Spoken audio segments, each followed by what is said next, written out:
जय हिंद साथियों, स्वागत है आपका self study classes with Sumit Jain YouTube channel और दोस्तों ऐप में। दोस्तों बहुत सारे स्टूडेंट को ऐप डाउनलोड नहीं करते बन रहा है या फिर कर भी लिया है तो कोर्स भी नहीं देख पा रहे हैं। तो मैं आज उनको बता दूं कि ये जो सेल्फ स्टडी क्लासेस इस प्रकार से जब आप प्ले स्टोर से करते हैं तो ये आपका वेल जो है आइकन उसमें लगा हुआ है ना। तो इस प्रकार से सेल्फ स्टडी क्लासेस आपको सर्च करना है और ऐसे आइकन में आपको ऐप मिलने वाला है। ठीक है, तो दोस्तों हम देखें कि प्ले स्टोर में आपको इस प्रकार से दिखेगा ये सेल्फ स्टडी क्लासेस। ठीक है, ये प्ले स्टोर में आपको सेल्फ स्टडी क्लासेस का ऐप दिखने वाला है।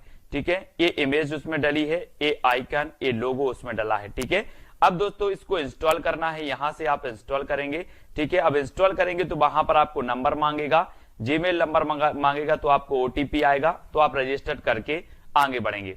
तो साथियों आज का सेशन स्टार्ट करते हैं। अगर अभी तक आपने self study classes app download नहीं किया है तो प्ले स्टोर में सर्च करें सेल्फ स्टडी क्लासेस और ऐप जरूर डाउनलोड कर लें। ठीक है, जय हिंद साथियों, स्वागत है आपका self study classes with Sumit Jain YouTube channel में। तो साथियों आज हम पढ़ने वाले हैं वर्णमाला। ठीक है, इसके पहले दोस्तों हमने पढ़ा क्या, हिंदी भाषा को पढ़ा, हिंदी की विभिन्न बोलियों को पढ़ा। आज हम वर्णमाला को पढ़ेंगे। वर्णमाला में कितने अक्षर होते हैं, है ना, कितने स्वर होते हैं, कितने व्यंजन होते हैं, ये सारी चीजें आज हम यहाँ पर पढ़ने वाले हैं। तो पूरा वीडियो आपको जरूर देखना है दोस्तों। आज हम देखें कि वर्णों के व्यवस्थित समूह को क्या कहते हैं, वर्णमाला कहते हैं। ठीक है, अब जैसे अपन अलग अलग लिख दें, आ यहाँ लिख दो, बा यहाँ लिख दो, है ना, दा लिख दो, फिर ये व्यवस्थित समूह नहीं होता, है ना। क्रमबद्ध व्यवस्थित समूह जो होता है दोस्तों वो क्या कहलाती है, वर्णमाला कहलाती है। तो अपन पढ़ते आ रहे बचपन से। ठीक है, वर्ण उस मूल ध्वनि को कहते हैं जिसका खंड ना हो, खंड ना हो, जैसे पानी, है ना।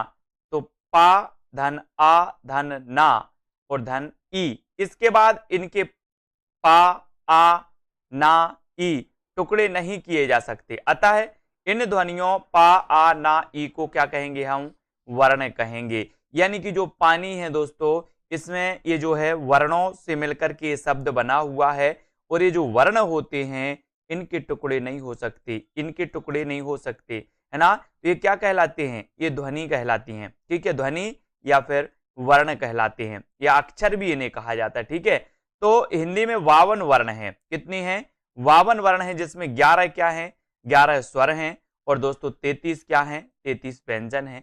सभी को पता है 4 क्या है, संयुक्त व्यंजन है। ठीक है, 4 ऊष्म व्यंजन भी हैं और दोस्तों 2 उत्क्षिप्त व्यंजन हैं और अम और आहा ये क्या होते हैं दोस्तों, ये अनुस्वर होता है और ये विसर्ग होते हैं। अतः इनका विवरण इस प्रकार है।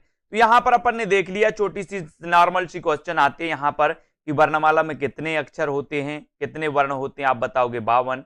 इसमें स्वर कितने होते हैं, 11। व्यंजन कितने होते हैं, 33। ठीक है, संयुक्त व्यंजन कितने होते हैं, इसको भी आपको पता होनी चाहिए। ऊष्म व्यंजन कितने होते हैं, उत्क्षिप्त व्यंजन कितने होते हैं, अनुस्वर कौन सा होता है और विसर्ग कौन सा होता है। ठीक है, तो यहाँ पर ये आपको समझ में आ गई। अब हम दोस्तों वर्णमाला को देखेंगे कि वर्णमाला को 2 भागों में बांटा गया। एक तो आपका हो गया स्वर, ठीक है, दूसरा हो जाएगा व्यंजन। ठीक है, तो इनको आपको याद रख लेना है। यहाँ पर हम स्वर को देखेंगे दोस्तों, तो स्वर को भी यहाँ देखो, ह्रस्व, दीर्घ और संयुक्त। ठीक है, ये क्या है, स्वर कहलाते हैं। और दोस्तों प्लुत स्वर भी आते हैं इसमें, प्लुत, जिसमें ज्यादा टाइम लगता है। खैर इतना पूछा जाता है कि निम्न में से बताइए कौन सा ह्रस्व स्वर है। तो आ, ई, उ और री ये क्या कहलाते हैं, ह्रस्व स्वर कहलाते हैं। आपसे यहां से पूछा जाएगा दीर्घ स्वर कौन से हैं, तो आ, ई, उ ये क्या कहलाते हैं, दीर्घ स्वर कहलाते हैं। ठीक है, इन्हीं के अंदर दोस्तों ये भी आते, ए आई ओ औ ये भी दीर्घ स्वर के अंतर्गत आते हैं। लेकिन संयुक्त स्वर्ग की अगर बात करें तो ये संयुक्त स्वर कहलाते, इतने ए आई ओ औ ये क्या कहलाते हैं, संयुक्त स्वर कहलाते हैं, जो कि दोस्तों अनेक स्वरों के मेल से बनते हैं। ठीक है, मेल से, जैसे आ और ई मिलकर क्या बना रहे, ए, आ और ए मिलकर आई बना रहे। तो ये क्या कहलाती है, संयुक्त स्वर के अंतर्गत आते हैं और इन्हें दीर्घ स्वर की श्रेणी में भी रखा जाता है। ठीक है, तो ये आपके संयुक्त स्वर हो गए, ये दीर्घ स्वर हो गए, ये ह्रस्व स्वर हो गए। फिर बात करेंगे दोस्तों हम व्यंजन की। तो व्यंजन में देखें स्पर्श व्यंजन। स्पर्श व्यंजन ये वो अपने देखा होगा, वर्ण के जो 25 अक्षर होते, वर्ग के 25 अक्षर होते हैं, का से लेकर के मा तक। कचट तप, का चा टा ता, ये जो वर्ग होते हैं, का वर्ग, चा वर्ग, टा वर्ग, ता वर्ग, था वर्ग, पा वर्ग, है ना। तो ये जो पांच पांच जो वर्ण होते हैं और कुल मिला के कितने हो जाते हैं, 25 हो जाते हैं। तो ये क्या कहलाते हैं, स्पर्श व्यंजन कहलाते हैं। अंतस्थ व्यंजन की अगर बात करें तो या, रा, ला और वा, ये क्या कहलाते हैं, अंतस्थ व्यंजन। अब आपसे सीधा पूछा जाएगा निम्न में से बताइए कौन सा अंतस्थ व्यंजन है या फिर अंतस्थ व्यंजन नहीं है। तो या, रा, ला, वा ये अंतस्थ व्यंजन कहलाते हैं। ऊष्म व्यंजन की बात करें तो सा, सा और हा, ये क्या कहलाते हैं दोस्तों, ये ऊष्म व्यंजन कहलाते हैं। ठीक है, तो आपने देख लिया कि ये अंतस्थ व्यंजन, ऊष्म व्यंजन और ये स्पर्श व्यंजन कहलाते हैं। ठीक है, अब यहां पर हम देखेंगे दोस्तों अनुस्वर, तो ये अम, विसर्ग, ये आहा, ये क्या कहलाते हैं, अनुस्वर और विसर्ग, और इनको क्या कहा जाता है, अयोगवाह, ये अयोगवाह कहा जाता है। अनुस्वर और विसर्ग को अयोगवाह कहा जाता है। ठीक है, उत्क्षिप्त व्यंजन कौन से हैं, तो इड़ा, ओढ़ा, ये क्या कहलाते हैं, उत्क्षिप्त व्यंजन कहलाते हैं। आपसे पूछा जाएगा निम्न में से बताइए कौन से उत्क्षिप्त व्यंजन है, तो रा, ओढ़ा आपको पता होनी चाहिए। ठीक है, फिर बात करें संयुक्त व्यंजन की तो छा, त्रा, ज्ञाश्रय, छत्रज्ञ श्रय, छत्रज्ञ श्रय, ये क्या कहलाते हैं, संयुक्त व्यंजन कहलाते हैं। संयुक्त व्यंजन यानी कि दोस्तों ये अन्य वर्णों की सहायता से मिलकर के या फिर योग करके ये बनाए जाते हैं। जैसे यहाँ पर देखें आधा का और सा मिलकर के बना रहा, छा बन गया, है ना, ता और रा बन के तेरा बन गया, ये जा और या बन के ज्ञा बन गया, आधा सा और रा बन के स्रा बन गया। यहां से क्वेश्चन बनता है निम्न में से बताइए कौन सा संयुक्त व्यंजन है या फिर नहीं है। ठीक है, और ये आपसे पूछा जाएगा कि छा किन वर्णों के योग से बनता है, तो आपको ऐसा पता होनी चाहिए। ये जो संयुक्त होते हैं, पहला जो वर्ण होता है ए, इसमें हलंत लगा रहता है, मतलब ये आधा रहता है। ठीक है, तो ये भी आपको ध्यान रखने दो। छत्रज्ञ श्रय ये क्या है, संयुक्त वर्ण है। आगत ध्वनियां कौन कौन सी हैं, आगत ध्वनियां का, खा, गा, जा, फा, ये यहाँ पर नुक्ता लगा रहता है एक, है ना, ये क्या कहलाती है, आगत ध्वनियां कहलाती हैं। आगत ध्वनियां आपको पता होनी चाहिए। ठीक है, अब देखें हिंदी के स्वर उन्हें कहते हैं जिनका उच्चारण किसी अवरोध के या बिना बाधा के होता है।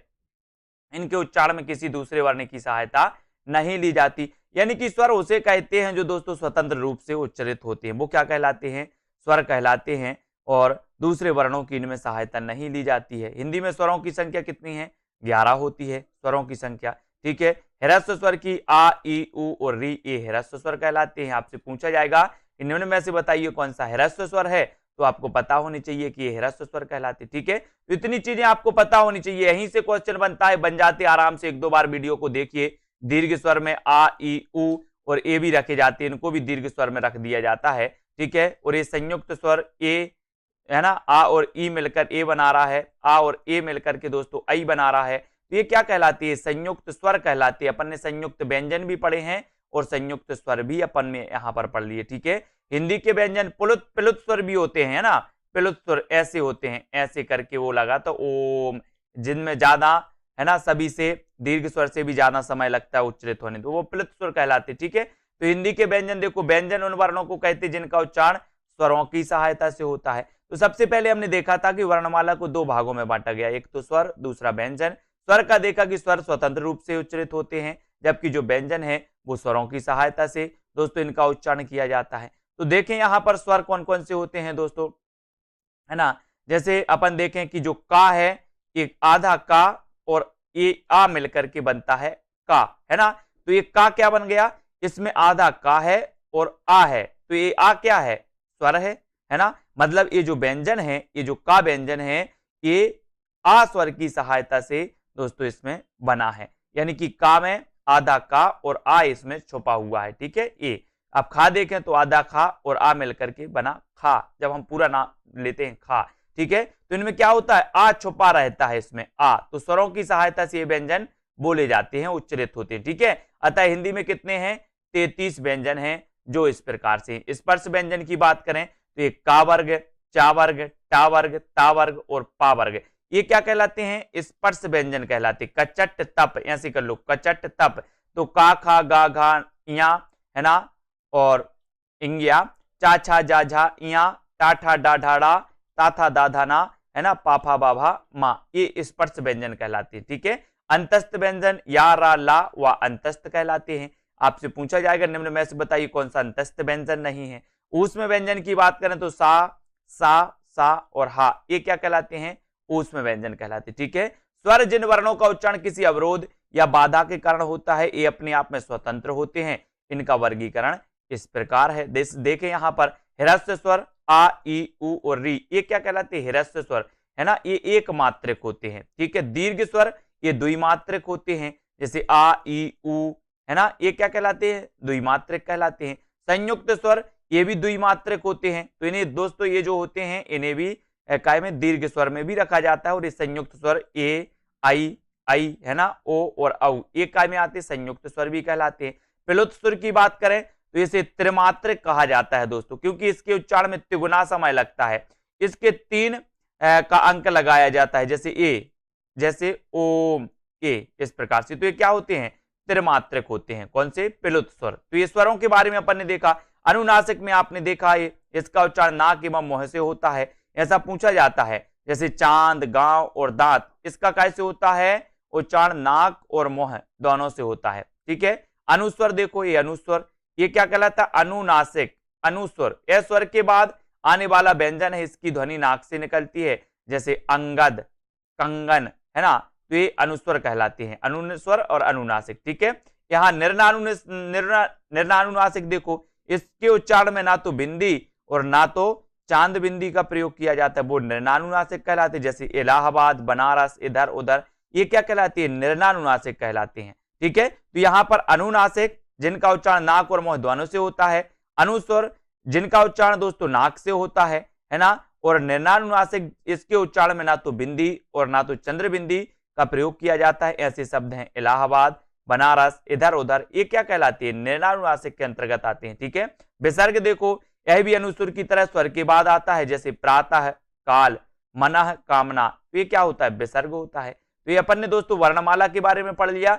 वर्णमाला के दोस्तों यहाँ पर अपन ने देखा कि किस प्रकार से हैं। यहाँ पर देखें परीक्षा उपयोगी महत्वपूर्ण स्वर देखो, ह्रस्व स्वर देख लिया आ ई उ री, दीर्घ स्वर में आ ई उ, संयुक्त स्वर में ए आई ओ औ। ठीक है, आगत, आगत ध्वनि आ, ए वाली आगत ध्वनि कहलाती है, अपन डॉक्टर लिखते ना ऐसे है ना, तो ये आगत ध्वनि है। अग्र स्वर कौन कौन से हैं, ई ए आई, ये अग्र स्वर कहलाते हैं। मध्य स्वर आ है। ठीक है, पश्च स्वर आ उ ओ, ये क्या कहलाते हैं, पश्च स्वर कहलाते हैं।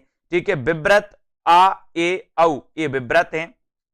अर्ध विव्रत ई उ ओ, अर्ध विव्रत कहलाती है। संव्रत ई उ है ना, अर्ध संव्रत ई और उ, ये अर्ध संव्रत के अंतर्गत आते हैं। तो इतनी चीजें आपको याद रखनी है। ह्रस्व स्वर कौन से हैं, दीर्घ कौन से, संयुक्त, यहीं से क्वेश्चन पूछ लिया जाएगा आपसे। अयोग बाह्य अम और ये विसर्ग ये क्या कहलाते हैं, अयोग बाह्य कहलाते हैं। तो यहां से क्वेश्चन पूछे जाते हैं दोस्तों। ठीक है, इनको याद रख लेना। हिंदी व्यंजन देखो एक नजर में, व्यंजन जिनका उच्चारण स्वरों की सहायता से होता है। स्पर्श व्यंजन कौन से हैं, तो का से मा तक इनकी संख्या कितनी होती है, 25 होती है। ठीक है, अंतस्थ व्यंजन कौन से हैं, तो या, रा, ला, वा, इनकी संख्या कितनी होती है, 4 होती है अंतस्थ व्यंजन की। ऊष्म व्यंजन की कौन, इनकी संख्या 4 होती है, सा और हा, ये ऊष्म व्यंजन कहलाती है, इनकी संख्या कितनी, 4 होती है। उत्क्षिप्त या जिन्हें द्विगुणी व्यंजन भी कहा जाता है, ड़ा और ढा, इनकी संख्या 2 होती है। आपसे पूछा जाएगा निम्न में से बताइए कौन सा द्विगुणी व्यंजन है, कौन सा उत्क्षिप्त व्यंजन है। ठीक है, तो ये आपको पता होनी चाहिए। संयुक्त व्यंजन देखो, तो छा, त्रा, ज्ञा, स्रा, जो अन्य स्वरों के योग से, अन्य व्यंजनों के योग से बनाए जाते हैं, है ना, ये क्या कहलाते हैं, संयुक्त व्यंजन कहलाते हैं। आगत ध्वनिया में हमने देखा ये नुक्ता लगा है, का, खा, गा, जा, ये नुक्ता वाले जो होती है आगत ध्वनिया कहलाती हैं। ठीक है, प्रकंपित या लुंठित जो हो जाते हैं, रा आ जाता है, रा, ये प्रकंपित या फिर लुंठित व्यंजन कहलाता है। ठीक है, पार्श्विक व्यंजन कौन सा है, तो ला है। नासिक के व्यंजन कौन सा है, तो यम गण नम, जो वर्ग के पंचम अक्षर होते हैं वो नासिक व्यंजन कहलाती है, यम गण नम। ठीक है, अर्धस्वर देखो, या और वा, ये अर्धस्वर होते हैं। ठीक है, कंठ, का, खा, गा, घा, डा, ये कंठ से इनका उच्चारण होता है, कंठ से। ठीक है, तालु से होता है चा वर्ग का, चा, छा, जा, झा, इया।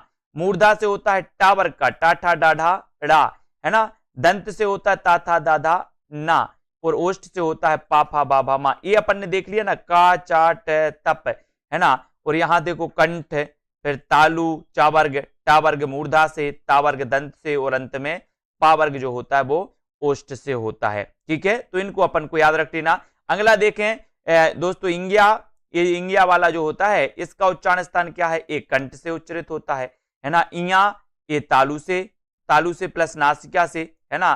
तो कंठ और नासिका से, नासिका तो आई गई इसमें, है ना। मूर्धा और नासिका से होता है ड़ा का, दंत और नासिका से होता है ना का, ओष्ठ और नासिका से होता है मां का। तो ये क्या है, यम गण नम यानी कि वर्ग का पंचम अक्षर है और ये दोस्तों ये क्रमबद्ध इनका उच्चार होता है। ठीक है, इनको अपन को याद रख लेना।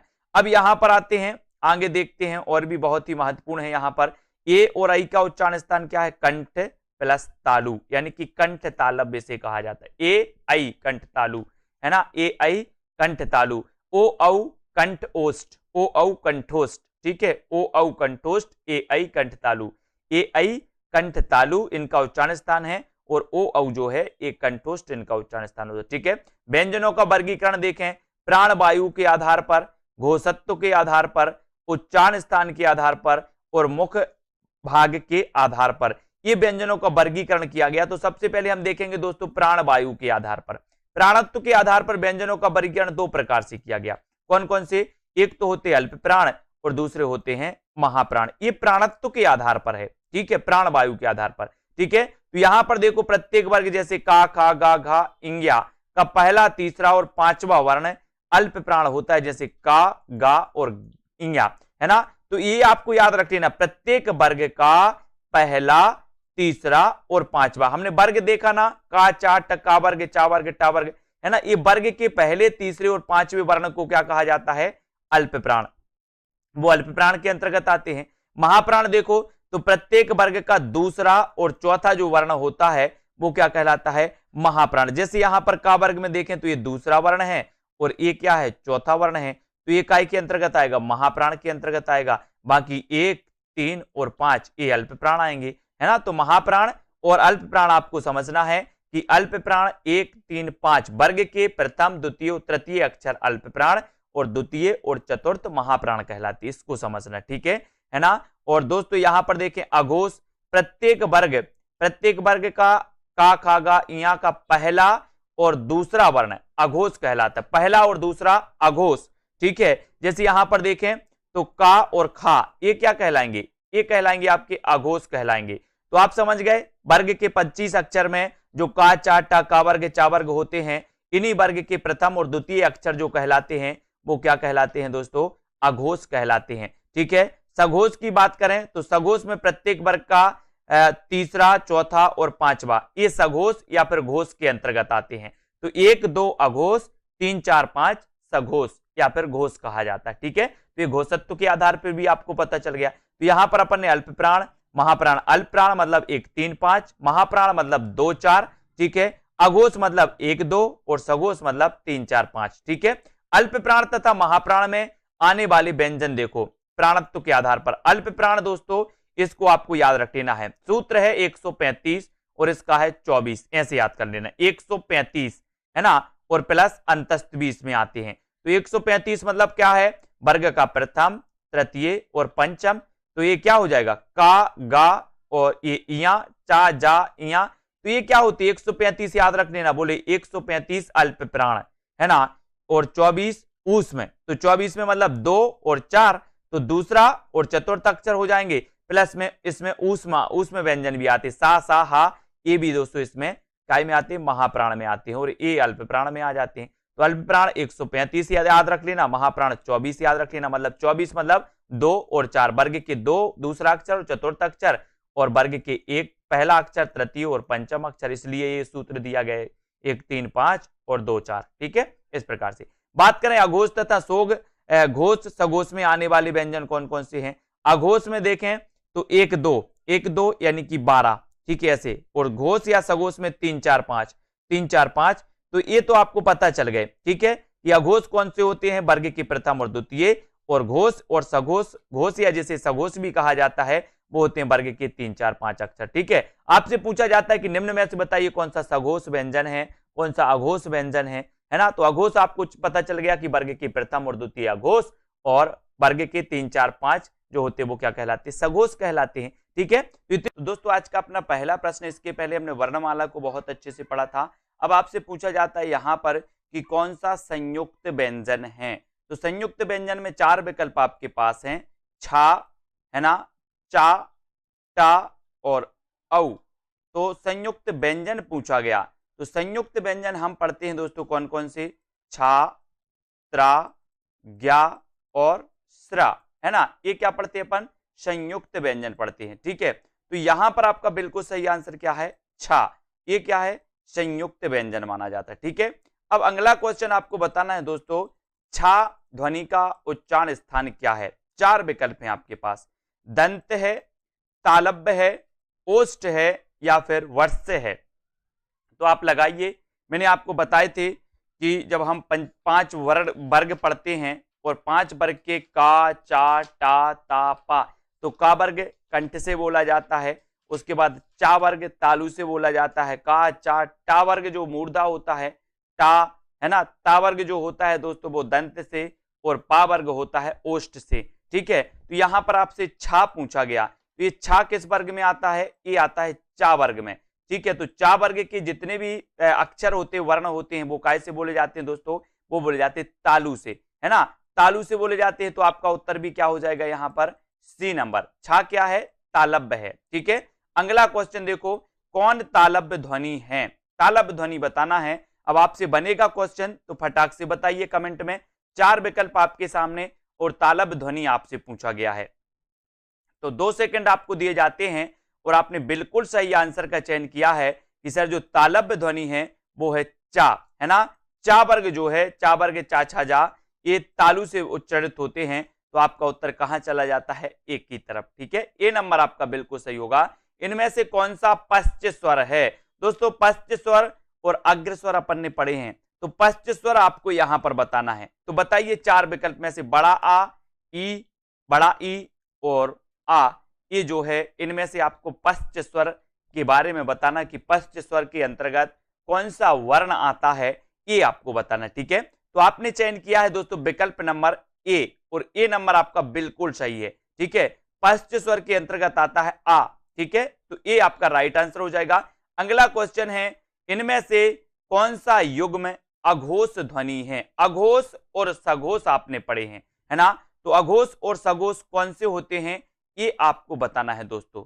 तो कौन से होते हैं, अपन ने पढ़ा था कि दोस्तों वर्ग के प्रथम और द्वितीय अक्षर होते हैं अघोष, और बाकी 3, 4, 5 जो वर्ण होते हैं वो क्या कहलाते हैं, सघोष या फिर घोष, है ना। तो यहां पर आपसे अघोष पूछा गया, तो वर्ग का प्रथम और दोस्तों द्वितीय, यानी कि प्रथम और द्वितीय जो वर्ण होते हैं वो क्या कहलाते हैं, अघोष कहलाते हैं। तो यहां पर पा और फा, ये क्या है, प्रथम वर्ण और द्वितीय वर्ण, है ना, पा वर्ग के प्रथम और द्वितीय, तो ये क्या कहलाएंगे दोस्तों, अघोष कहलाएंगे, अघोष। ठीक है, इसको याद रखेंगे। अब आपसे अगला क्वेश्चन पूछा जाता है दोस्तों, का व्यंजन के विषय में निम्न में से कौन सा सही है। का व्यंजन के विषय में बताइए, अल्प प्राण, अघोष, स्पर्शी, कंठ ध्वनि है, और बताइए क्या क्या होता है। अल्प प्राण में अपन पढ़ते हैं 1, 3, 5, है ना, अल्प प्राण में 1, 3, 5, यानी कि प्रथम, तृतीय और पंचम वर्ण क्या होता है, अल्प प्राण होता है। महाप्राण द्वितीय और चतुर्थ होते हैं। तो देखो का तो अल्प प्राण है ना, का अघोष भी है क्योंकि अघोष में तो प्रथम और द्वितीय होते हैं, तो ये भी हो गया। का स्पर्शी व्यंजन भी है, और का उच्चारण स्थान कंठ से भी होता है। तो का क्या हो जाएगा, अल्प प्राण भी है, अघोष भी है, स्पर्शी व्यंजन भी है, और इसका उच्चारण स्थान कंठ है। तो आपका उत्तर क्या हो जाता है, ये नंबर सही हो जाता है। का के बारे में पूछा गया था, तो ये आपका बिल्कुल सही है। अब दोस्तों इसके बारे में और भी प्रश्नों को देखते, यहां पर आ जाओ। अगला क्वेश्चन आपसे पूछा जाता है कि हिंदी में अनुस्वर किस ध्वनि का सूचक है। किस ध्वनि का सूचक है, ये रहे आपके चार विकल्प। अनुस्वर किस ध्वनि का सूचक है, बताइए। नहीं है, सॉरी नहीं है बताना है, तो किस ध्वनि का सूचक नहीं है, इंग्या, इया, रा या फिर या। तो अनुस्वर किस ध्वनि का सूचक नहीं है, ये आपसे बताया। दोस्तों आपने पढ़े होंगे कि वर्ग के पंचम जो अक्षर होते हैं, है ना, यम गणनम जो अपन पढ़ते हैं दोस्तों, ये पंचम अक्षर के बारे में अपन देखते हैं कि अनुस्वर से संबंधित होते हैं, और यहां पर नहीं है पूछा गया, तो ये जो या है, या ये नहीं है अनुस्वर, है ना, अनुस्वर का सूचक नहीं है या, तो उत्तर क्या हो जाता है आपका डी नंबर। ठीक है, फिर अगला क्वेश्चन आपको यहां पर बताना है दोस्तों, उच्चारण स्थान के आधार पर इया व्यंजन है तो ये क्या है, बताइए। उच्चारण स्थान के आधार पर आपको बताना है तो ये किस वर्ग के अंतर्गत आता है। आपने पढ़ा होगा चा छा जा झा इया, है ना, पढ़ा है। तो चा वर्ग के अंतर्गत आता है इया। तो चा वर्ग आपने देखा कि चा वर्ग का जो उच्चारण स्थान है वो क्या है, चा वर्ग का वर्ग का तो अपन ने देखा था कि का वर्ग तो कंठ से उच्चरित होता है, फिर का के बाद आता है चा वर्ग, तो चा वर्ग काय से होता है, तालु से। तो इया भी क्या हो जाएगा, इया भी बोले सर तालब होगा, इसका उच्चारण स्थान तालु होगा। तो आपका उत्तर कहां चला जाता है, एक ही तरफ चला जाता है। ठीक है, ए नंबर आपका बिल्कुल सही होगा। अब अगला क्वेश्चन आपको बताना है कि जिन ध्वनियों के संयोग से शब्दों का निर्माण होता है उन्हें क्या कहते हैं, बताइए। जिन ध्वनियों के संयोग से शब्दों का निर्माण होता है उन ध्वनियों को क्या कहते हैं, बताइए। ध्वनि, प्रतिध्वनि, वाणी या फिर स्वनिम, क्या कहा जाता है। और आपने बिल्कुल सही आंसर चयन किया है कि सर उन्हें कहा जाता है स्वनिम। क्या कहा जाता है, स्वनिम। और आंसर आपका डी नंबर बिल्कुल सही हो जाता है। डी नंबर सभी लोग कमेंट में जरूर बताएं, वीडियो को शेयर जरूर करें और सेल्फ स्टडी क्लासेस का ऐप जरूर डाउनलोड करें। ठीक है, जहां पर दोस्तों आपके लिए कोर्स लॉन्च किया गया हिंदी साहित्य का, पंजाब मास्टर कैडर के लिए टीजीटी पीजीटी आदि सभी, जिसमें हिंदी साहित्य पूछा जाता है, हिंदी व्याकरण पूछा जाता है। अब यहां पर आपको बताना है दोस्तों, ड़ा और हा ये ध्वनियों के विषय में कौन सा कथन शुद्ध है, शुद्ध कथन बताना है। ये तालब्य ध्वनियां हैं, ये मूर्धन्य उत्क्षिप्त ध्वनियां हैं, इनका प्रयोग शब्द के आरंभ, मध्य तथा अंत में सर्वत्र किया जाता है, या फिर दोनों महाप्राण हैं। अभी चार विकल्प में से आपको चयन करने के लिए बोला गया कि ये जो ध्वनियां हैं इनके विषय में शुद्ध कथन कौन सा है। तो आपने बिल्कुल सही आंसर लगाया है कि सर ये मूर्धन्य उत्क्षिप्त ध्वनियां कहलाती हैं, है ना, उत्क्षिप्त ध्वनियां कहलाती हैं, अर्थात इन्हें द्विगुणी व्यंजन भी कहा जाता है ना। तो उत्तर क्या हो जाएगा आपका, बी नंबर। ठीक है, बी की तरफ आपका राइट आंसर। फिर अगला क्वेश्चन है दोस्तों कि उच्चारण की दृष्टि से सा व्यंजन किस प्रकार के माने जाते हैं। ये जो सा हैं ये व्यंजन किस प्रकार के हैं दोस्तों, अंतस्थ हैं, वर्त से हैं, तालब्य हैं, या फिर ऊष्म व्यंजन के अंतर्गत आते हैं। उच्चारण की दृष्टि से आपको बताना है। ये क्वेश्चन कई बार पूछे गए और यहां पर आपका बिल्कुल सही आंसर हो जाता है दोस्तों, ये कहलाते हैं क्या, ऊष्म, ऊष्म कहलाते, ऊष्म व्यंजन कहलाते हैं। तो उत्तर चला जाता है कहां पर, सी की तरफ चला जाता है, जो बिल्कुल सही आंसर है। ठीक है, अगला क्वेश्चन, निम्न में से कौन वर्ण अंतस्थ नहीं है, अंतस्थ कौन सा नहीं है, बताइए। या, रा, हा या फिर वा, अंतस्थ कौन सा नहीं है, अंतस्थ नहीं बताना। अंतस्थ अपन ने पढ़े थे, कौन कौन से पढ़े थे, या, रा, ला और वा, ये अंतस्थ व्यंजन के अंतर्गत आते हैं। ठीक है, तो अपन ने यहां पर देखा कि सर या तो है, रा भी है, ला नहीं है लेकिन वा है। तो यहां पर जो हा दिया है ये अंतस्थ के अंतर्गत नहीं आता और चला जाता है उत्तर किस तरफ, बी तक, बी की तरफ। ठीक है, वेरी गुड। अगला क्वेश्चन है दोस्तों, या, रा, ला, वा व्यंजनों को क्या कहते हैं। ये भी क्वेश्चन आपसे पूछ लिया गया और ऐसा पूछा भी जाता है कई बार। तो बताइए क्या कहते हैं इन्हें, या, रा, ला और वा व्यंजनों को क्या कहते हैं। आसान क्वेश्चन सबसे बनना चाहिए, ये क्वेश्चन हमेशा पूछे जाते हैं दोस्तों, है ना। तो यहां पर आपका बिल्कुल सही है आंसर, क्या है, अंतस्थ व्यंजन इन्हें कहते हैं। या, रा, ला, वा इन व्यंजनों को अंतस्थ व्यंजन कहते हैं और ये कई बार पूछे गए हैं। फिर अगला क्वेश्चन आपसे पूछा जाता है दोस्तों कि निम्न में से वह कौन सा शब्द जिसका अर्थ अनुरूप, उपयुक्त तथा उचित तीनों ही है, पूर्ण, है ना, पर्याप्त, पर्याप्त, या फिर अपन यहां पर देखते हैं, यहां पर आपका दो विकल्प और दिए हैं, दो विकल्प आपको यहां पर दिए हैं दोस्तों, ये हैं बेतुका और समुचित, है ना। तो यहां पर तो आपका ये समुचित सही हो जाएगा, समुचित मतलब उचित भी होता है, पूर्ण भी होता है, इस प्रकार से। ठीक है, तो ये डी नंबर तो आपका बिल्कुल सही हो जाएगा। फिर अगले क्वेश्चन को अपन देखेंगे कि हिंदी वर्णमाला में ऊष्म व्यंजन कौन से हैं, ऊष्म व्यंजन बताना है। ये चार विकल्प हैं, ऊष्म व्यंजन हम पहले भी पढ़ चुके हैं और यहां भी आपको बताना है कि ऊष्म व्यंजन कौन से हैं। तो आपने बिल्कुल सही आंसर चयन किया है कि सर ऊष्म व्यंजन की अगर बात करते हो तो ये जो सा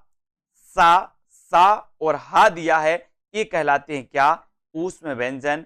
और ये नंबर आपका बिल्कुल सही हो जाता है, ए नंबर। ठीक है, वेरी गुड। हिंदी के जिन वर्णों का उच्चारण करते समय केवल श्वास का प्रयोग किया जाए उन वर्णों को क्या कहते हैं, बताइए। उन वर्णों को क्या कहा जाता है? अघोष कहा जाता है, सघोष कहा जाता है, अल्प प्राण कहा जाता है, या फिर महाप्राण कहा जाता है। तो आपका राइट आंसर बिल्कुल सही हो जाएगा दोस्तों। यहां पर उन्हें कहा जाता है अघोष। क्या कहा जाता है? अघोष कहा जाता है। और अघोष जो होते हैं, आपने देखा होगा वर्ग के प्रथम और द्वितीय, वर्ग के प्रथम और द्वितीय वर्ण क्या होते हैं?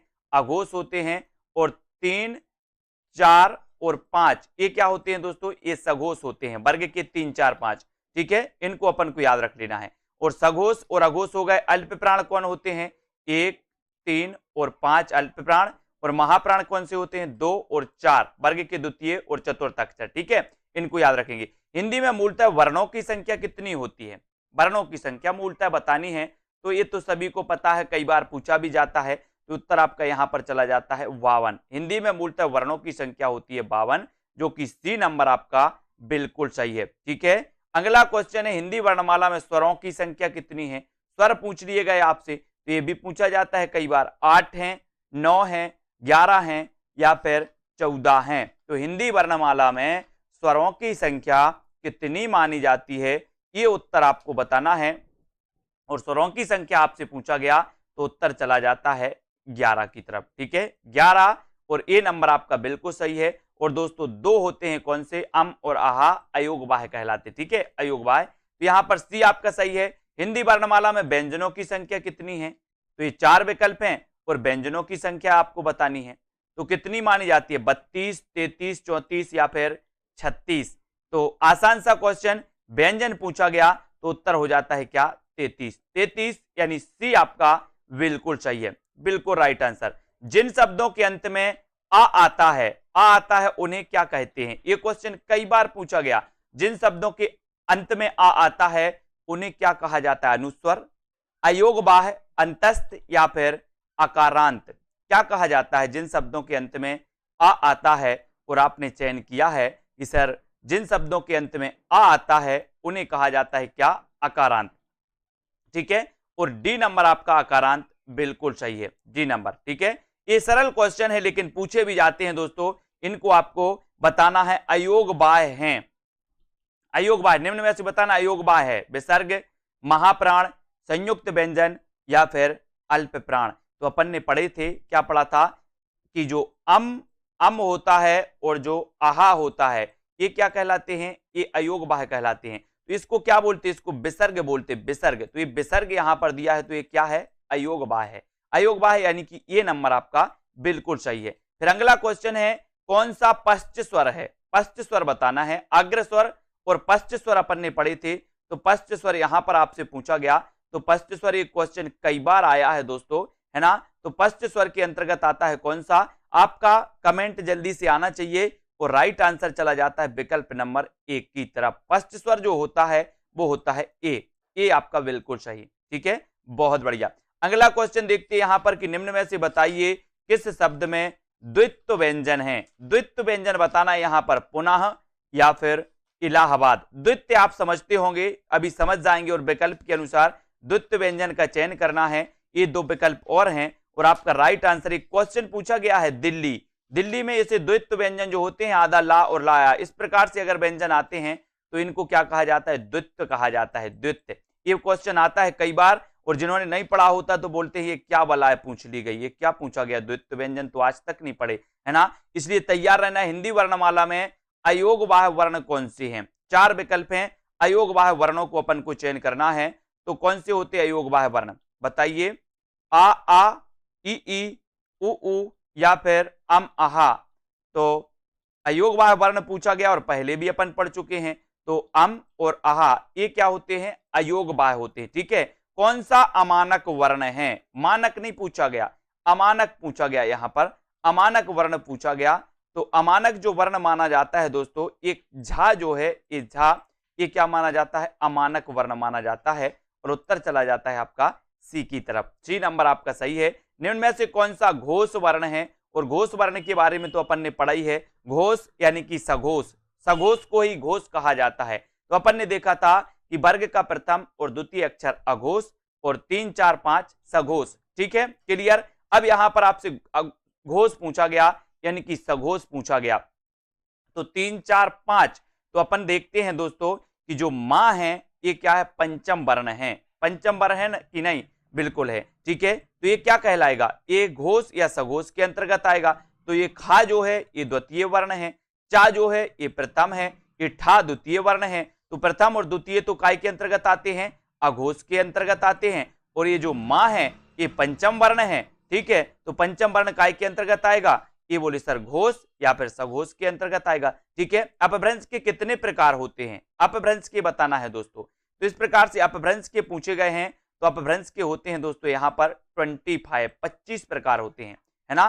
तो यहाँ पर बी नंबर यहाँ पर बिल्कुल सही हो जाएगा। छत्रज्ञ, ये छा त्रा और ज्ञा किस प्रकार के व्यंजन माने जाते हैं, बताइए। संयुक्त, अंत्यस्थ, ऊष्म या फिर संधि। छा त्रा ज्ञा किस प्रकार के व्यंजन हैं। तो अपन ने इनको पढ़ा है कि सर जो विभिन्न व्यंजनों के या स्वरों के मेल से जो बनाए जाते हैं, है ना। तो दोस्तों योग से बनाए जाते हैं, अन्य वर्णों के योग से बनाए जाते हैं, वो क्या कहलाते हैं, संयुक्त कहलाते हैं। तो छत्रा और ज्ञा ये विभिन्न वर्णों के योग से बनते हैं और इन्हें हम कहते हैं क्या, संयुक्त वर्ण। ठीक है, संयुक्त व्यंजन या संयुक्त वर्ण कहलाते हैं।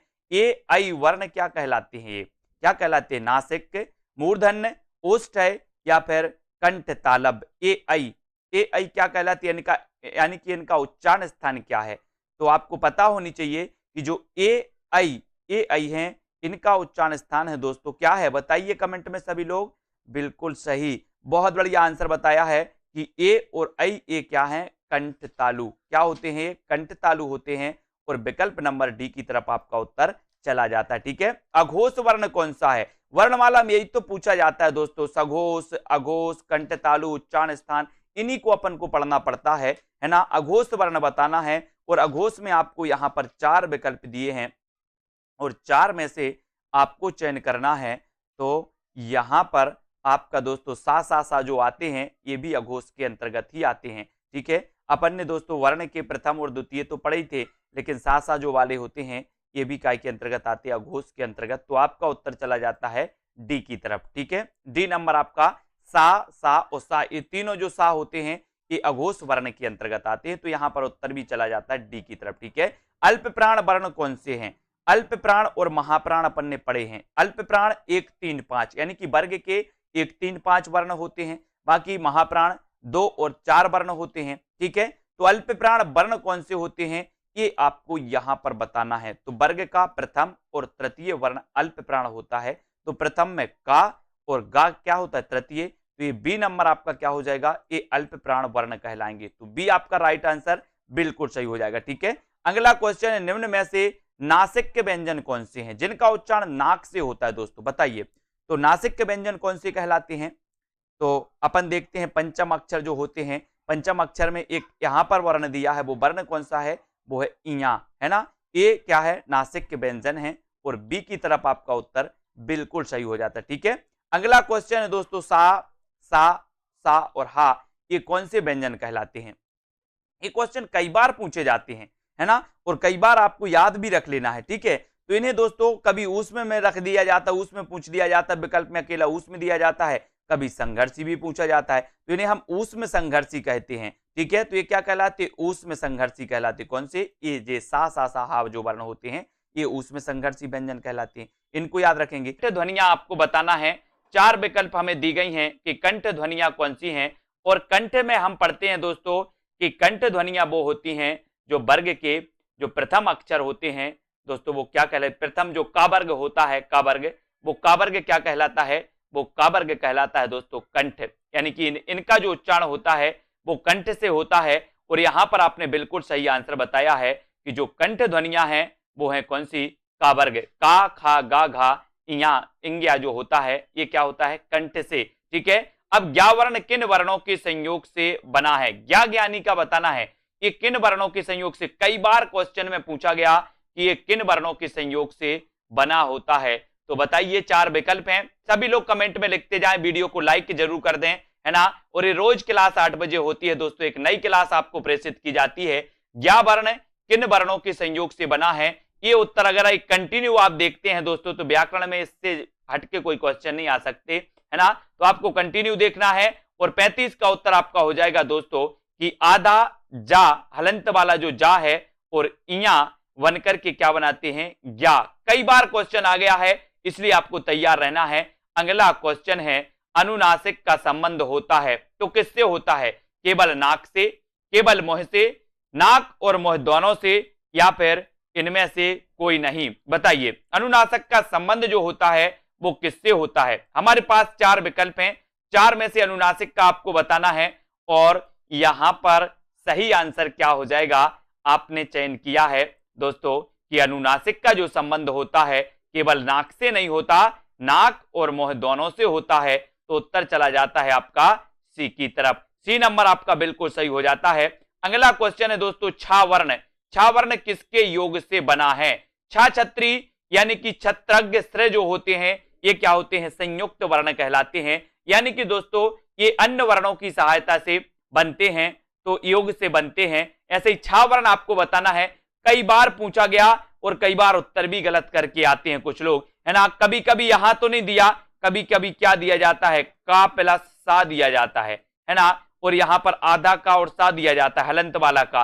तो आपका उत्तर ए वाला होता है, आधा का और सा होता है, मिलकर के क्या बनते हैं, छा बनते हैं, है ना। तो याद रख लेना, अगर हलंत ना लगा हो तो ये गलत हो जाएगा। उत्तर सही क्या होगा, ये हलंत वाला का होगा और सा होगा। ठीक है, इसको याद रखेंगे। अगला क्वेश्चन है, कौन सा टा वर्ग नहीं है। टा वर्ग नहीं है बताना है, ठा, ढा, घा या फिर ड़ा। तो कौन सा टा वर्ग नहीं है। अपन वर्ग के दोस्तों 25 अक्षर पढ़ते हैं, है ना। तो का वर्ग, खा वर्ग, कचट तब पढ़ते ना अपन, कचट तब, का वर्ग, चा वर्ग, टा वर्ग, इनको पढ़ते ना। तो यहां पर टा वर्ग के अंतर्गत कौन नहीं आता, तो बताइए। नहीं पूछा है तो आपका उत्तर हो जाएगा कि जो डी नंबर है ये का वर्ग के अंतर्गत नहीं आता, ये तो का वर्ग के अंतर्गत आता है। तो का, खा, गा अपन पढ़ते हैं। उत्तर चला जाता है आपका डी की तरफ। डी नंबर आपका बिल्कुल सही हो जाता है। अगला क्वेश्चन है, कौन सा वर्ण उच्चारण की दृष्टि से दंत नहीं है। दंत नहीं है पूछा है दोस्तों, तो बताइए किसका उच्चारण दंत से नहीं होता। तो मैंने आपको बताया था का वर्ग कंठ से, है ना। चा वर्ग दोस्तों काय से, तालु से। और चा के बाद आता है टा वर्ग, तो टा वर्ग होता है मूर्धा से, है ना। और ता वर्ग जो होता है वो दंत से होता है, और पा वर्ग होता है ओष्ठ से। तो यहां पर आपसे दंत नहीं पूछा, तो ता, था, दा, धा, ना, ये तो दोस्तों ता वर्ग के अंतर्गत आते हैं। लेकिन जो टा वर्ग है ये टा वर्ग तो तालु से उच्चरित होता है। तो आपका उत्तर डी नंबर बिल्कुल सही हो जाएगा। तालव्य व्यंजन है तो कौन सा है, बताइए तालव्य व्यंजन कौन सा है। 4 विकल्प हमारे सामने हैं। तालव्य व्यंजन यानी कि तालु से जिनका उच्चारण होता है वो कौन से हैं, तालु से बताना दोस्तों। तो बताइए, अपन ने पढ़ा था कि सर का वर्ग कंठ से, चा वर्ग तालु से, है ना। फिर चा के बाद होता है कचट, टा वर्ग, का, चा, टा और टा।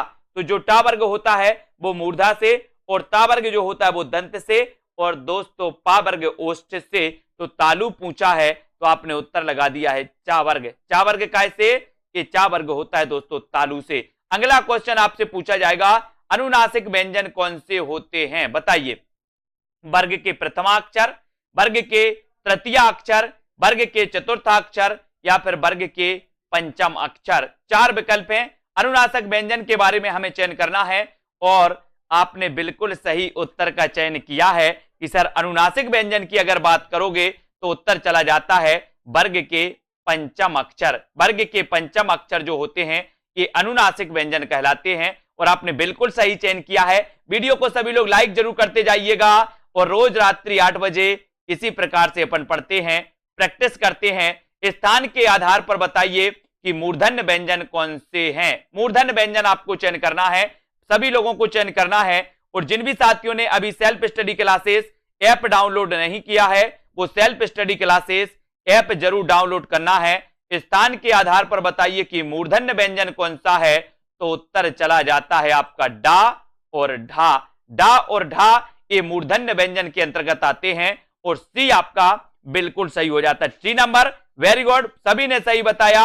अब आंसर आपको बताना है कि ये जो का, गा, जा और फा, ये ध्वनियां किसकी हैं? ये जो नुक्ता वाली ध्वनियां होती हैं दोस्तों, ये नुक्ता लगाना नीचे, ये जो नुक्ता वाली ध्वनियां होती हैं, ये ध्वनियां किसकी होती हैं? संस्कृत की होती हैं, अरबी फारसी की होती हैं, या फिर यहां पर आ जाते हैं अगले जो अपने विकल्प हैं, उन विकल्प को अपन यहां पर देख लेते हैं। अंग्रेजी की हैं या फिर दक्षिणी भाषाओं की हैं? तो आप पहले ही समझ गए हैं कि जो नुक्ता वाली ध्वनियां होती हैं, ये वाली है ना, ये मानी जाती हैं दोस्तों अरबी फारसी की मानी जाती हैं। इनको याद रखेंगे। अगला क्वेश्चन है, यहां पर आपको बताना है कि बताइए कि नवीन विकसित ध्वनियां कौन सी हैं? नवीन विकसित ध्वनियों के बारे में बताना है। नवीन विकसित ध्वनियां कौन सी कहलाती हैं? ये 4 विकल्प में से आपको चयन करना है, फटाक से उत्तर बताना है दोस्तों। इसके पहले हमने हिंदी भाषा को पढ़ा, विस्तृत पढ़ा, फिर उसके प्रश्न पढ़े, फिर दोस्तों अब हम यहां पर क्या पढ़ रहे हैं? नवीन विकसित ध्वनियां पढ़ रहे हैं। यहां पर वर्णमाला को पढ़ रहे हैं। तो वर्णमाला में आपका जो खा और गा जो है, ये दोस्तों नवीन विकसित ध्वनियों के अंतर्गत आता है और उत्तर चला जाता है विकल्प नंबर 1 की तरफ। ये नंबर आपका बिल्कुल सही है। अगला क्वेश्चन है, हिंदी भाषा में वे ध्वनियां कौन सी हैं जो दूसरी ध्वनियों की सहायता से बोली या लिखी जाती हैं? बताइए, जो दूसरी ध्वनियों की सहायता से बोली या लिखी जाती हैं, वो ध्वनियां क्या कहलाती हैं? यहां पर 4 विकल्प हैं, स्वर, व्यंजन, वर्ण या फिर अक्षर, क्या कहलाती हैं? हिंदी भाषा में वे ध्वनियां कौन सी हैं जो दूसरी ध्वनियों की सहायता से बोली जाती हैं? तो बोले सर वे कहलाती हैं व्यंजन कहलाती हैं, और बी नंबर आपका बिल्कुल सही है। अगला क्वेश्चन यहां पर आपको बताना है दोस्तों, का, खा, गा, फा कौन सा उर्दू से लिया गया है? उर्दू से बताना है कौन सा उर्दू से लिया गया। का, खा, गा, फा में से उर्दू से लिया गया जो वर्ण है, उस वर्ण को आपको चयन करना। तो आपने बिल्कुल सही चयन किया है। बोले सर जो गा है, खा वर्ण जो है, खा वर्ण ये उर्दू से लिया गया, यानी कि आपका उत्तर जो हो जाता है वो डी नंबर बिल्कुल सही हो जाता है। ठीक है, नेक्स्ट है, कौन सा वर्ण घोष है? घोष वर्ण बताइए, कौन सा घोष वर्ण है? ये 4 विकल्प हैं, घोष वर्ण का आपको चयन करना है। घोष और अघोष, अघोष होते हैं वर्ग के 1 और 2, यानी कि प्रथम और द्वितीय अक्षर क्या होते हैं? अघोष, और 3, 4, 5 जो होते हैं वो क्या कहलाते हैं? सघोष कहलाते हैं। तो यहां पर बताइए घोष या सघोष, बात ही एक ही है, घोष को सघोष बोलते हैं, सघोष को घोष भी बोलते हैं। तो सघोष कौन से होते हैं? 3, 4 और 5 सघोष होते हैं। ठीक है, तो यहां पर आपका क्या हो जाएगा दोस्तों? ता, था, दा क्या होता है? दा तृतीय वर्ण है। तो यहां पर जो दा है ये क्या कहलाएगा? घोष कहलाएगा, या फिर इसे सघोष भी कहा जाता है। तो सघोष भी याद रख लेना। अगला क्वेश्चन है आपका कि कौन सा सघोष महाप्राण ध्वनि है? सघोष महाप्राण ध्वनि कौन सी है? खा है, जा है, घा या फिर ठा है? सघोष महाप्राण ध्वनि के बारे में आपको चयन करना है। प्रश्न क्रमांक 48 और 48 में सघोष की बात आई है। सघोष भी है और महाप्राण भी है। तो सघोष में अपन ने देखा था कि 3, 4, 5, और महाप्राण में अपन ने देखा था 2 और 4। तो यहां पर 4 यानी कि चौथा जो वर्ण है, चतुर्थ जो वर्ण है, वर्ग का चतुर्थ जो वर्ण है, देखो कौन सा है ना? बताइए, ये खा महाप्राण तो है लेकिन सघोष नहीं है ना? तो का, खा, गा, घा, ये जो घा है ये क्या है दोस्तों? ये जो घा है ये सघोष भी है और महाप्राण भी है ना? ये सघोष भी है और महाप्राण भी है। तो उत्तर आपका बी नंबर की तरफ चला जाता है। अब यहां पर अपन को सुमेलित करना है कि स्वर ध्वनियां, तालब्य ध्वनियां, अल्पप्राण ध्वनियां, घोष ध्वनियां कौन सी हैं? इनको सुमेलित करना है। सभी लोग सुमेलित करेंगे। स्वर ध्वनियां कौन सी हैं? तो स्वर ध्वनियां तो अपन ने पढ़ दिया। बोले सर स्वर तो ये हैं, बिल्कुल सही है ना? तो तालब्य ध्वनियां कौन सी हैं? तालु से कौन सी उच्चरित होती हैं? बताइए। तो बोले सर तालु से होती हैं कौन कौन सी? चा, छा, चा वर्ग तालु से उच्चरित होता है। ठीक है, अब अल्पप्राण की बात आती है, तो अल्पप्राण कौन सी होती हैं? 1, 3 और 5। 1, 3, 5 जो वर्ण होते हैं वो अल्पप्राण कहलाते हैं। तो देखिए कौन कौन से हैं। यहां पर आ गया क्या?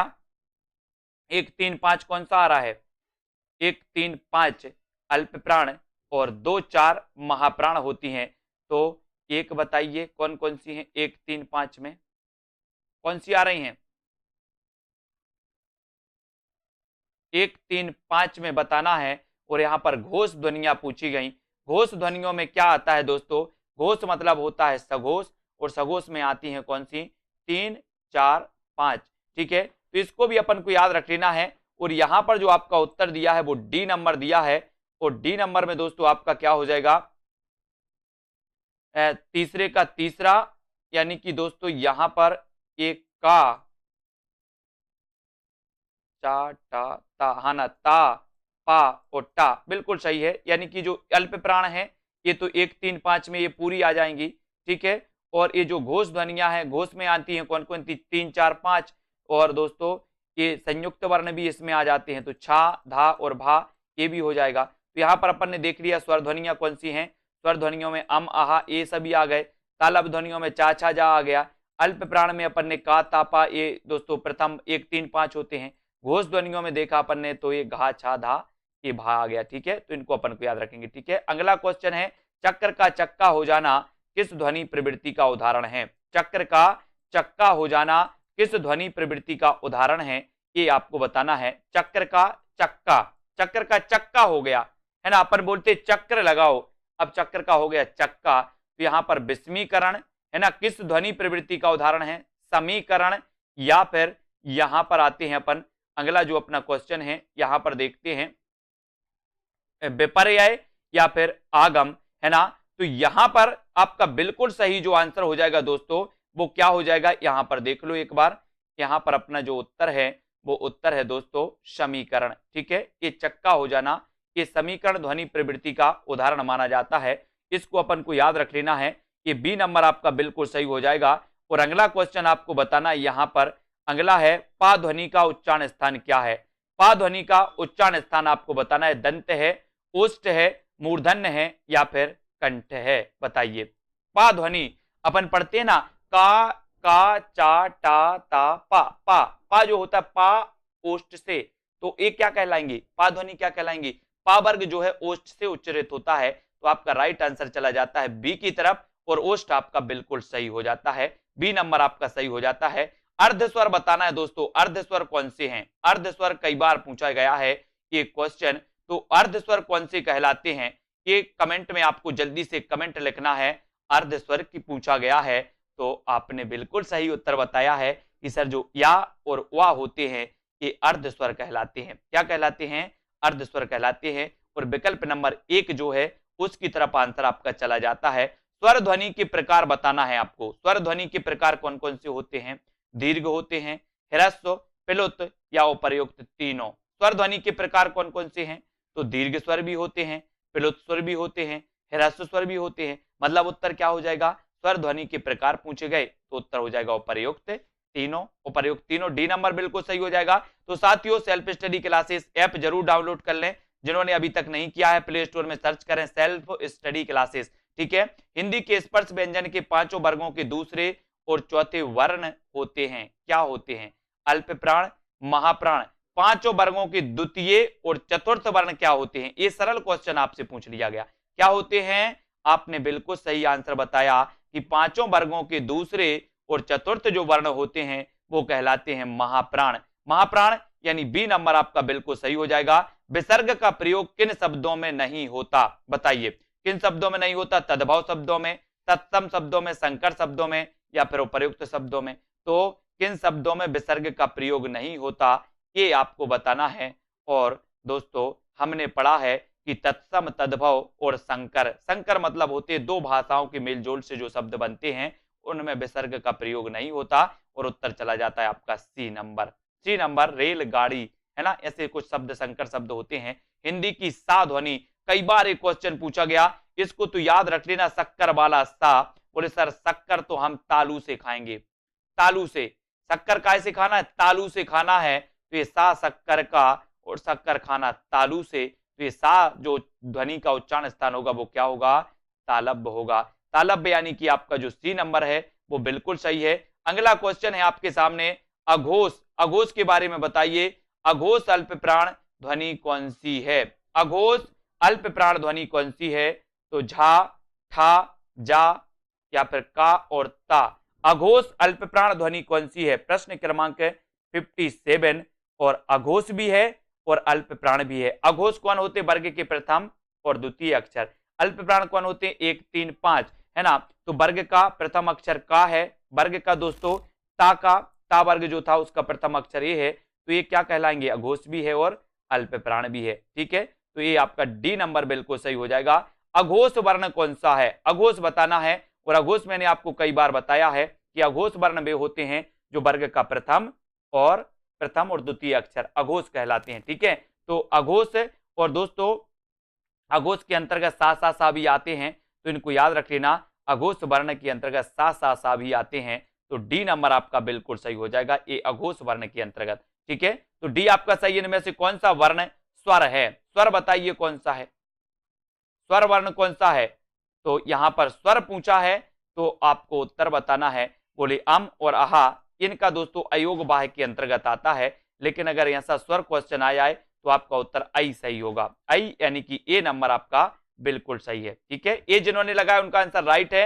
और दोस्तों आज हमने यहां तक दोस्तों स्वर वर्णमाला के बारे में पढ़ा। इसी प्रकार से आप लोग पढ़ते रहें, वीडियो को लाइक करते रहें, शेयर करते रहें अपने मित्रों तक, और दोस्तों डटे रहें और सेल्फ स्टडी क्लासेस का ऐप डाउनलोड कर लें। जिन भी साथियों को जूनियर टेट एग्जाम की तैयारी करना है वो निश्चित ही दोस्तों ऐप में एडमिशन आज ले लें। आप आज एडमिशन आप ले सकते हैं रात्रि 12 बजे तक दोस्तों, और अपना जो है तैयारी उसको कर सकते हैं। ठीक है, तो सभी लोग वीडियो को लाइक और शेयर जरूर करें और दोस्तों लगे रहें तैयारी के लिए, हम भी आपके साथ हैं, आप भी पढ़ाई करें। आज के वीडियो के लिए बस इतना ही। जय हिंद। नहीं करते बन रहा है या फिर कर भी लिया है तो कोर्स भी नहीं देख पा रहे हैं, तो मैं आज उनको बता दूं कि ये जो सेल्फ स्टडी क्लासेस इस प्रकार से जब आप प्ले स्टोर से करते हैं तो ये आपका वेल जो है आइकन उसमें लगा हुआ है ना। तो इस प्रकार से सेल्फ स्टडी क्लासेस आपको सर्च करना है और ऐसे आइकन में आपको ऐप मिलने वाला है। ठीक है, तो दोस्तों हम देखें कि प्ले स्टोर में आपको इस प्रकार से दिखेगा ये सेल्फ स्टडी क्लासेस। ठीक है, ये प्ले स्टोर में आपको सेल्फ स्टडी क्लासेस का ऐप दिखने वाला है। ठीक है, ये इमेज उसमें डली है, ये आइकन, ये लोगो उसमें डला है। ठीक है, अब दोस्तों इसको इंस्टॉल करना है, यहां से आप इंस्टॉल करेंगे। ठीक है, अब इंस्टॉल करेंगे तो वहां पर आपको नंबर मांगेगा, जीमेल नंबर मांगेगा, तो आपको ओटीपी आएगा, तो आप रजिस्टर करके आगे बढ़ेंगे।